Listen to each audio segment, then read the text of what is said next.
Assalamualaikum semua. Okey, untuk video kali ini cikgu akan mengajar matematik tingkatan 2 bab 12 sukatan kecenderungan memusat, iaitu 12.1 sukatan kecenderungan memusat. Standard pembelajaran kita 12.1.1 menentukan mode, mean dan median bagi suatu set data tak terkumpul. Okey, dalam bab ini perkataan-perkataan mode, mean dan median ini adalah sangat penting untuk awak tahu. Okey. Okey, ada 3 perkataan yang perlu awak tahu, iaitu mode, mean dan median dalam tajuk ini, tajuk bab 12 ini.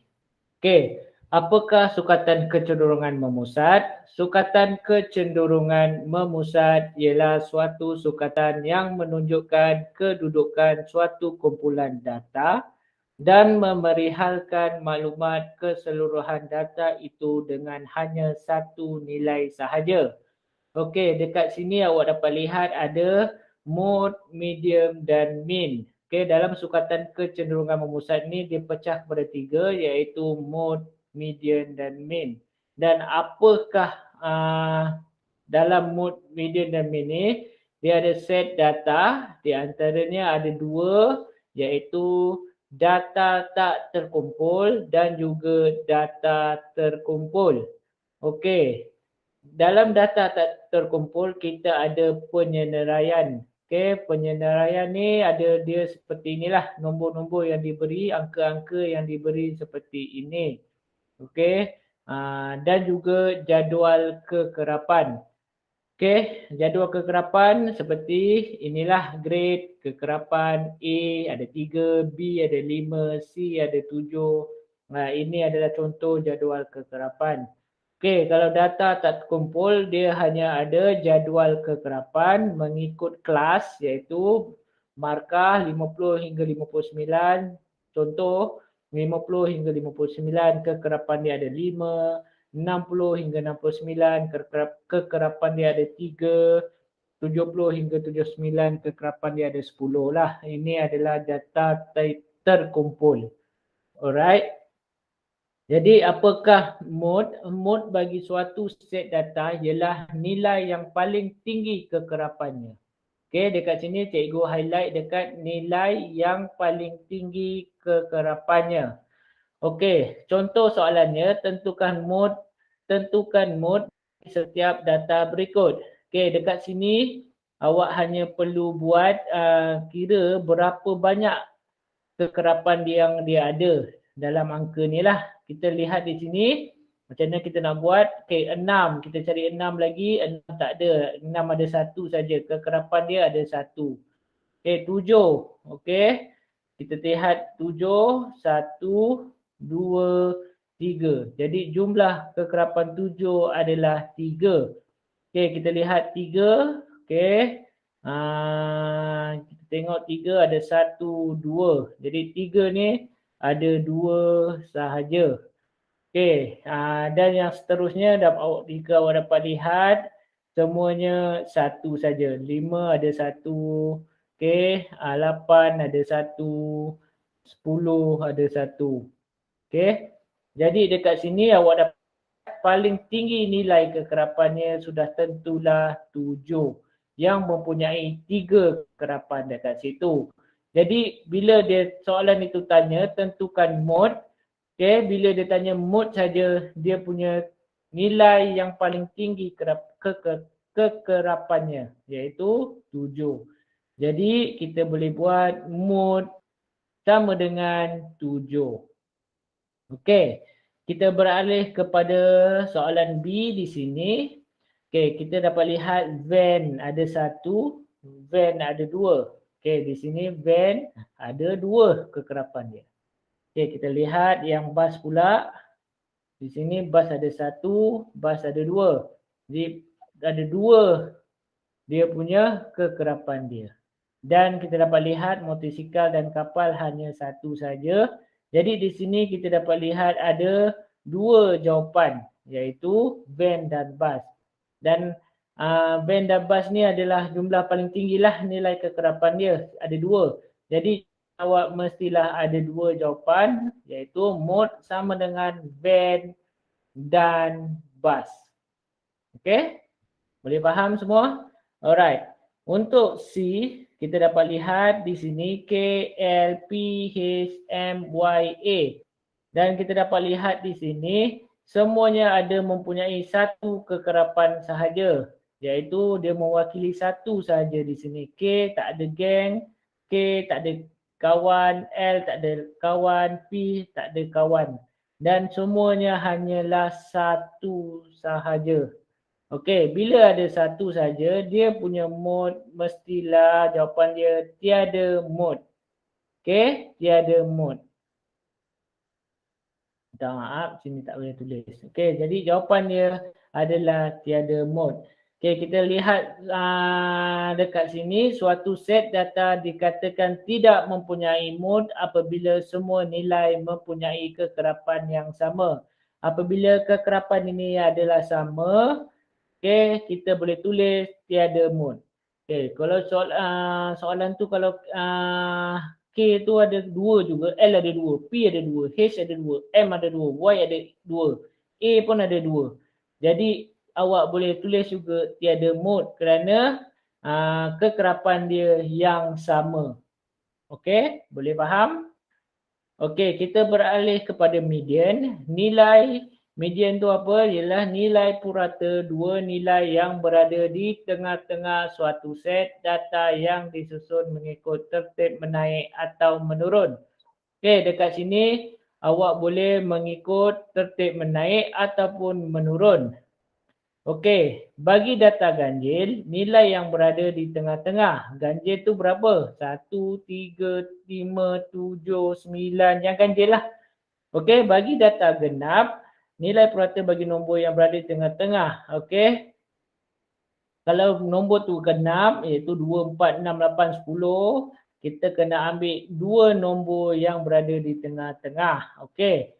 Bagi data dalam bentuk jadual kekerapan dan perwakilan data, kita menggunakan rumus ini iaitu median bagi data ganjil, data ke N tambah 1 bahagi 2. Kalau kita ke genap, median bagi data genap ialah purata data ke N bahagi 2 dan N bahagi 2 tambah 1. Okey, apa itu N adalah kekerapan, jumlah kekerapan dia. Okey. Okey. Jadi itu kalau yang cikgu cakap tadi itu adalah dalam bentuk kekerapan, berjadual kekerapan. Okey, bukan penyenaraian. Okey. Jadi dalam contoh 2 ni dia soalan ni dia suruh tentukan median bagi setiap data berikut.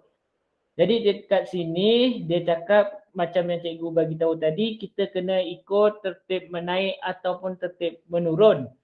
Okey, bila bagi cikgu kita lebih baik ambil yang tertib menaik kerana dia senang sedikitlah untuk awak nak buat supaya tak ada nombor yang tertinggal. Okey, pada permulaan kita susun data ikut tertib. Di sini kita ambil 15. Okey, 15. Okey, 16. Alright, 17. 19. 20. 23.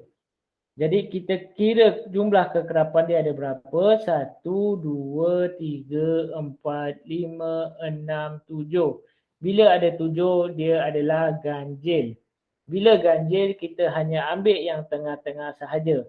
Jadi macam mana kita nak tahu dia mana satu tengah? Kita potong di bahagian depan dan bahagian belakang. 1, 2, 1, 2, 1, 2. Dan kita dapati 17 ini adalah median dia. Okey, median dia adalah 17. Boleh faham? Alright, kita pergi ke soalan B. Okey, soalan B ini dia suruh sama juga dia nak median dan kita susun data ikut tertib. Iaitu 10, 30, 30, 40, 70, 80. Dan kita kira dia punya data ada berapa kekerapan. 1, 2, 3, 4, 5, 6. Bila 6, kita dapati dia adalah genap. Macam mana kita nak dapat tahu yang mana dia punya tengah-tengah? Kita potong seperti tadi di depan dan di belakang. Dan kita dapat di sini nombor 30 dan 40. Okey, nombor 30 dan 40. Jadi macam mana kita nak tahu median dia? Okey, cikgu sambung di sini. Kita buat 30 tambah 40.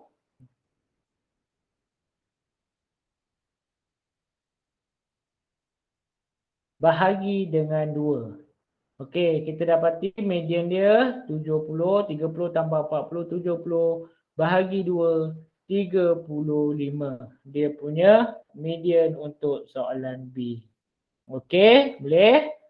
Okey, kita tengok contoh 3. Kita pakai yang tadi kalau median dalam bentuk penyenaraian. Kalau yang ini contoh 3, kita tengok dekat sini ada jadual kekerapan.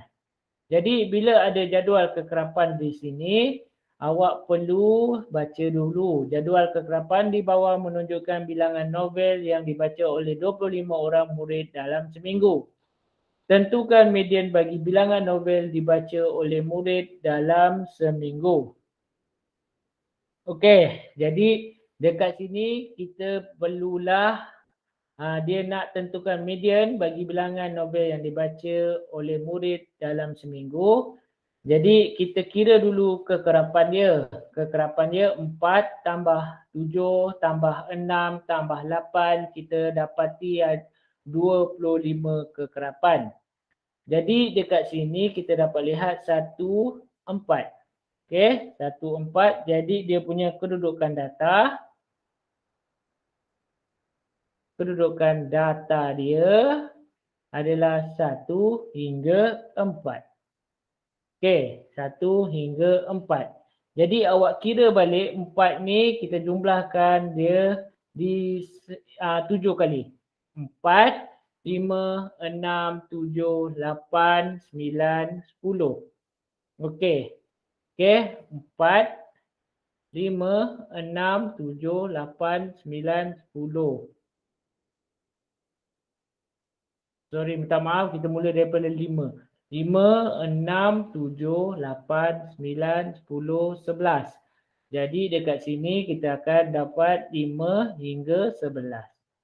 Okey. Kita ambil yang kira yang ini pula iaitu 12, 13, 14, 15, 16, 17. Okey, kita ambil mula dari sini 12 hingga 17. Okey, 17 kita kira ke 18 ke 8 kali. Tambah 8 pula. 18, 19, 20, 21, 22, 23, 24, 25. Okey, 18 hingga 25. Ini adalah kedudukan data dia.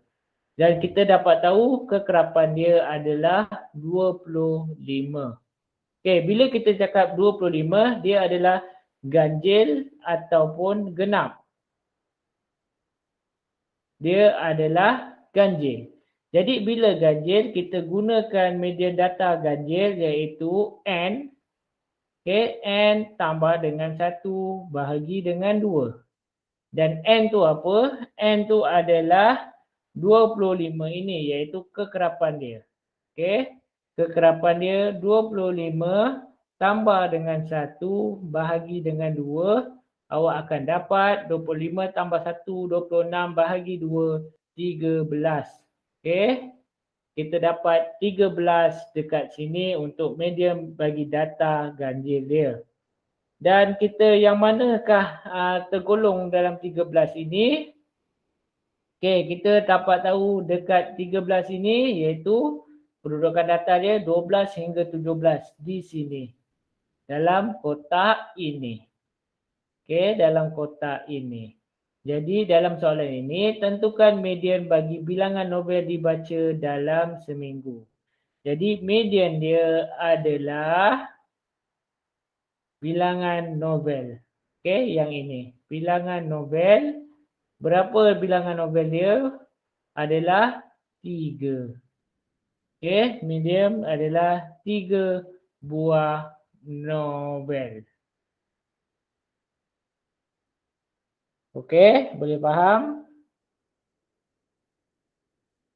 Okey, kita tengok yang contoh yang seterusnya. Jadual kekerapan di bawah menunjukkan bilangan ahli dalam 40 keluarga. Tentukan median bagi bilangan ahli keluarga. Okey, yang pertama macam biasa tadi cikgu suruh awak tambahkan yang ini. Dan kita dapati di sini 40. Okey, kita ada 40 di sini.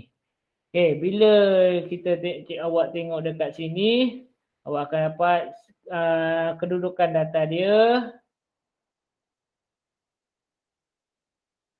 1 hingga 10 di sini.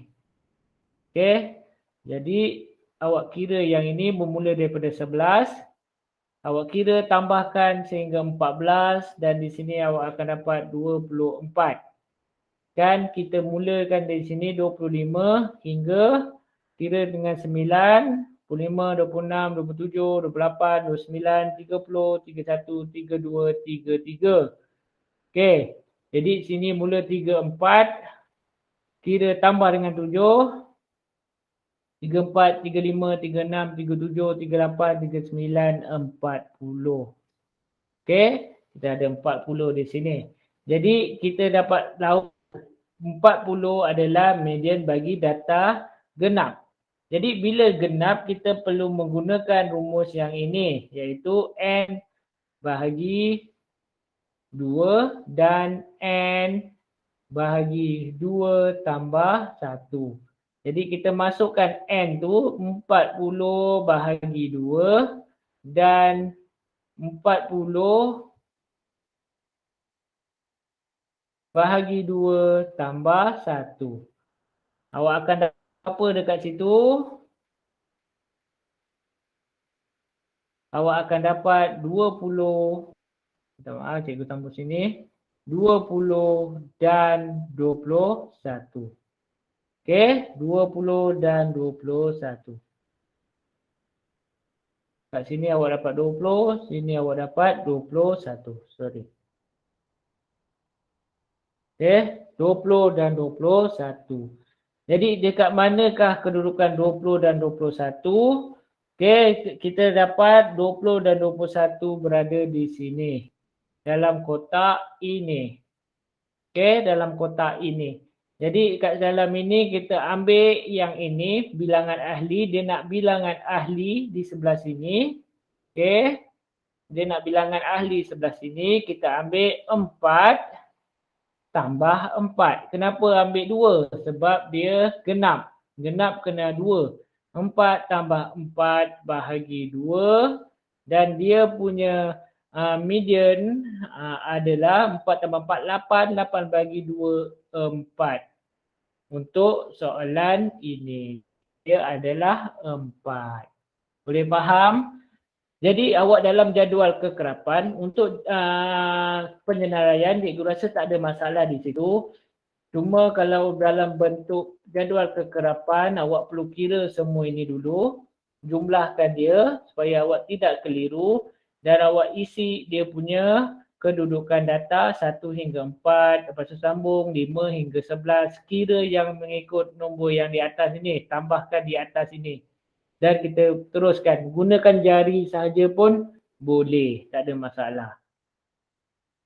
Okey. Untuk min. Min ialah hasil tambah semua nilai dibahagikan dengan nilai datanya.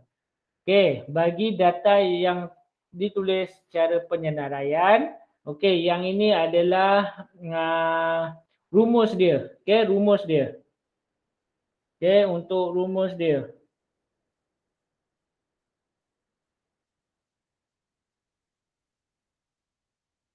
Okey, bagi data tak terkumpul yang ditulis secara penyenaraian, rumus dia adalah min sama dengan jumlah nilai data bahagi bilangan data. Okey, ini adalah rumus dia untuk secara penyenaraian. Okey.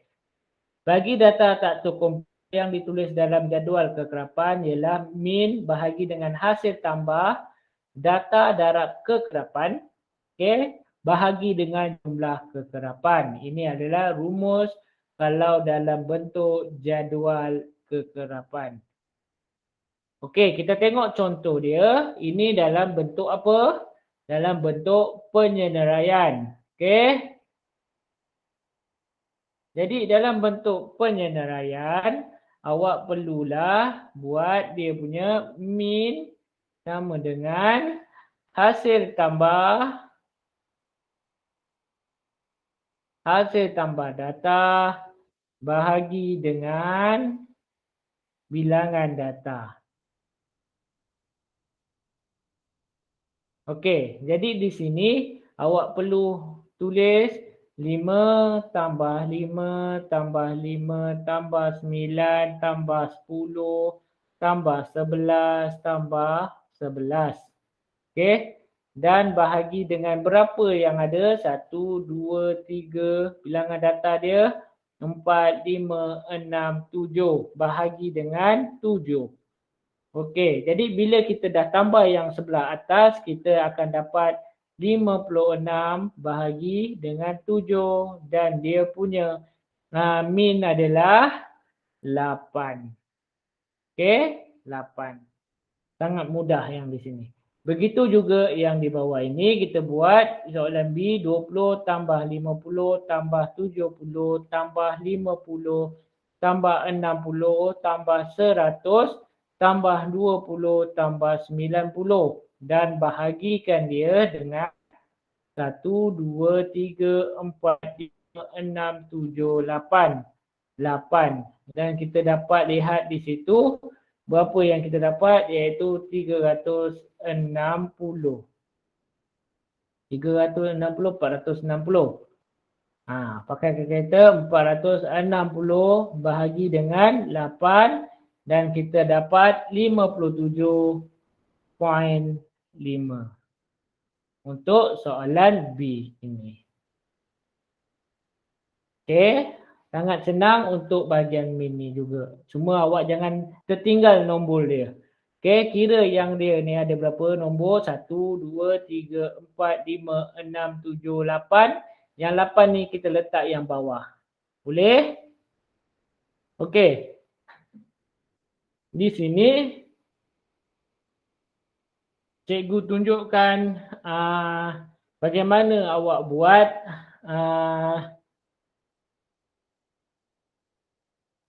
jadual di bawah menunjukkan skor yang diperolehi sekumpulan pemain dalam satu permainan. Hitung min skor bagi skor yang diperoleh kumpulan pemain itu. Jadi yang pertama awak perlu buat iaitu yang ini dalam bentuk jadual kekerapan. Okey, jadual kekerapan. Bila cakap jadual kekerapan, kita punya min adalah rumus dia adalah hasil tambah. Okey, kurungan data darab dengan kekerapan. Okey, bahagi dengan jumlah kekerapan.